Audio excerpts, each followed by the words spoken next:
نحمده ونصلي على رسول الكريم أما بعد أعوذ بالله من الشيطان الرجيم بسم الله الرحمن الرحیم.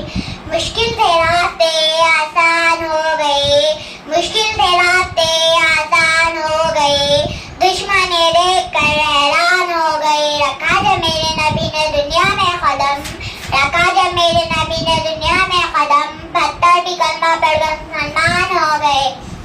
معزز سامعین اور میرے ہم جماعت ساتھیوں، السلام علیکم. میرا نام ہے عفیفہ فاطمہ. میں آپ کے سامنے ایک تقریر پیش کرنا چاہتی ہوں جس کا عنوان ہے سیرت النبی صلی اللہ علیہ وسلم. معزز سامعین، جب مجھے یہ موضوع ملا، دل کھلا، دماغ سوچوں کا مرکز بنا، جسم کا روا تازے لہو کی طرح تھم گیا کہ آج مجھے سیرت النبی صلی اللہ علیہ وسلم پر کچھ کہنا ہے. جب میں سیرت النبی صلی اللہ علیہ وسلم کا تذکرہ کرتی ہوں تو مجھے طائف کی وادی میں فتح کھا کر بھی ہدایت کی دعا دینے والے نظر آتے ہیں.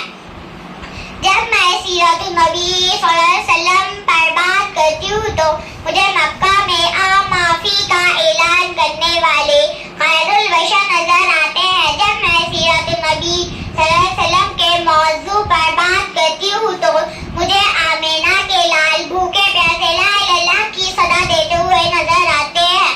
میں ان کی سیرت کی کیا بات کروں؟ وہ نبیوں میں رحمت لقب پانے والے، وہ نبیوں میں رحمت لقب پانے والے، مرادیں غریبوں کی بلانے والے، مصیبت میں غیروں کے کام آنے والے، مصیبت میں غیروں کے کام آنے والے اور اپنے پرائے کا غم کھانے والے. اتنا کہ اگر میں تلخی ختم کرنا چاہتی ہوں. اللہ حافظ.